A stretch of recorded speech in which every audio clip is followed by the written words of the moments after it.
ತಮಿಳುನಾಡಿನ ವಿರೋಧ ಪಕ್ಷದ ನಾಯಕರಾದ ಉದಯನಿಧಿ ಸ್ಟಾಲಿನ್ ಅವರನ್ನ ಮಂಗಳವಾರ ಪೊಲೀಸರು ಬಂಧಿಸಿದ್ದಾರೆ. ತಂಜಾವೂರಿನಲ್ಲಿ ನಡೆದಂತಹ ಕಾವೇರಿ ಹಕ್ಕುಗಳಿಗಾಗಿ ಆಯೋಜಿಸಲಾಗಿದ್ದ ರೈತರ ಪ್ರತಿಭಟನಾ ಸಭೆಯಲ್ಲಿ ಮುಖ್ಯಮಂತ್ರಿ ಸಿ ಜೋಸೆಫ್ ವಿಜಯ್ ಹಾಗೂ ನಟಿ ತ್ರಿಷಾ ಅವರ ಕುರಿತು ನೀಡಿದ ವಿವಾದಾತ್ಮಕ ಮತ್ತು ಆಕ್ಷೇಪಾರ್ಹ ಹೇಳಿಕೆಯೇ ಈ ಕಾನೂನು ಕ್ರಮಕ್ಕೆ ಮುಖ್ಯ ಕಾರಣವಾಗಿದೆ ಅಂತ ತಿಳಿದು ಬಂದಿದೆ. ಬಂಧನದ ಬೆನ್ನಲ್ಲೇ ಚೆನ್ನೈನ ನೀಲಂಕರೈನಲ್ಲಿರುವಂತಹ ಉದಯನಿಧಿ ಸ್ಟಾಲಿನ್ ಅವರ ನಿವಾಸದ ಬಳಿ ಭಾರಿ ಒಂದು ರಾಜಕೀಯ ಹೈಡ್ರಾಮಾ ಮತ್ತು ತೀವ್ರ ಚಟುವಟಿಕೆಗಳು ನಡೆದವು. ಮುನ್ನೆಚ್ಚರಿಕೆಯ ಕ್ರಮವಾಗಿ ನಿವಾಸದ ಸುತ್ತಲೂ ಕೂಡ ಬಿಗಿ ಪೊಲೀಸ್ ಬಂದೋಬಸ್ತ್ ಅನ್ನ ಏರ್ಪಡಿಸಲಾಗಿತ್ತು.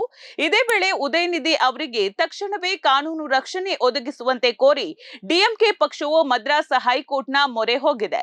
ತಂಜಾವೂರಿನ ಪ್ರತಿಭಟನಾ ಸಭೆಯಲ್ಲಿ ಉದಯನಿಧಿ ಸ್ಟಾಲಿನ್ ಅವರು ಮುಖ್ಯಮಂತ್ರಿ ಜೋಸೆಫ್ ವಿಜಯ್ ವಿರುದ್ಧ ವಾಗ್ದಾಳಿಯನ್ನ ನಡೆಸ್ತಾ ಇದ್ರು. ಆ ಸಮಯದಲ್ಲಿ ಜನಸಮೂಹದಲ್ಲಿದ್ದ ವ್ಯಕ್ತಿಯೊಬ್ಬರು ನಟಿಯೊಬ್ಬರ ಹೆಸರನ್ನ ಕೂಗಿದ್ದಾರೆ.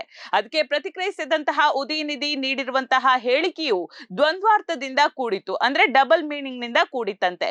ಈ ಹೇಳಿಕೆಯು ಮಹಿಳೆಯೊಬ್ಬರ ಗೌರವಕ್ಕೆ ಧಕ್ಕೆ ತರುವಂತದ್ದು ಮತ್ತು ಅತ್ಯಂತ ಅವಹೇಳನಕಾರಿಯಾದುದು ಅಂತ ಆರೋಪಿಸಲಾಗಿದೆ. ಉದಯನಿಧಿ ಅವರ ಹೇಳಿಕೆಯನ್ನ ಖಂಡಿಸಿ ತಮಿಳಿಗ ವೆಟ್ರಿ ಕಳಗಂ ಪಕ್ಷದ ಮಹಿಳಾ ಘಟಕವು ತಂಜಾವೂರು ಪೊಲೀಸರಿಗೆ ಹಾಗೂ ರಾಷ್ಟ್ರೀಯ ಮಹಿಳಾ ಆಯೋಗಕ್ಕೆ ಅಧಿಕೃತ ದೂರನ್ನ ನೀಡಿದೆ. ಈ ಹೇಳಿಕೆಯನ್ನ ಸಹಿಸುವುದಿಲ್ಲ ಎಂದ ಟಿವಿಕೆಯ ನಾಯಕರು ಅವರ ವಿರುದ್ಧ ಕಠಿಣ ಕಾನೂನು ಕ್ರಮವನ್ನ ಜರುಗಿಸಬೇಕು ಅಂತ ಆಗ್ರಹಿಸಿ ರಾಜ್ಯದಾದ್ಯಂತ ಪ್ರತಿಭಟನೆಗೂ ಕೂಡ ಕರೆಯನ್ನ ನೀಡಿದ್ದಾರೆ. ಪೊಲೀಸರು ತಮ್ಮನ್ನ ವಶಕ್ಕೆ ಪಡೆಯುವಾಗ ಪ್ರತಿಕ್ರಿಯಿಸಿದಂತಹ ಉದಯನಿಧಿ ಸ್ಟಾಲಿನ್ ತಮ್ಮ ಹೇಳಿಕೆಯನ್ನ ಸಮರ್ಥಿಸಿಕೊಂಡಿದ್ದಾರೆ.